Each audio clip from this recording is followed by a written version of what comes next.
Poznali sa tak, že strážila jeho poklad. Dnes už dobre vie, že bez nej nemôže ostať. Prišlo to tak spontánne, bol to ako rozkaz. On ju proste miluje, je to tak a bodka. Prehodili spolu aspoň tisíce slov. Čas vtedy zastal a život bol hrou.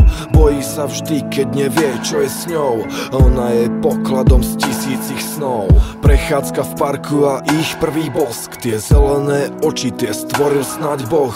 A od tohto momentu spája tých dvoch. Okrem novej nádeje aj spoločný krok. Dá ti aj nebo, nech ostaneš pri ňom. Vie, že to nechceš, no dá ti aj život. Preňho si všetkým, preňho si nádej, preňho si tá, s ktorou túži ísť ďalej. Si poklad, ktorý nevezme mi nik. Ja dýcham len, keď dýchaš ty. Chvíle s tebou nezabudnem na tie dni.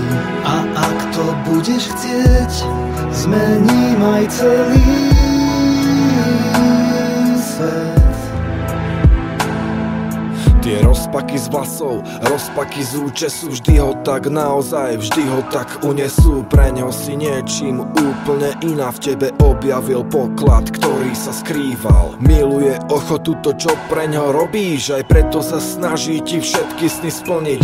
Ty plníš jeho už len tým, že si pri ňom, si najkrajším pokladom aj s jeho synom. Ďakuje za všetky chvíle tam s tebou, keď v objati prechádzky pod modrým nebom písali príbeh, ktorý sa neskončí. Za všetky poklady ty si ten najväčší. Niekto hľadá roky, niekomu stačí chvíľa. Niekto nikdy nezistí, kde sa ona skrýva. Niekto len túži, no nevie ako na to. Niekto si ťa nedá, preto ti to vraví takto. Si poklad, ktorý nevezme mi nik. Ja dýcham len, keď dýchaš ty. Chvíle s tebou nezabudnem na tie dni.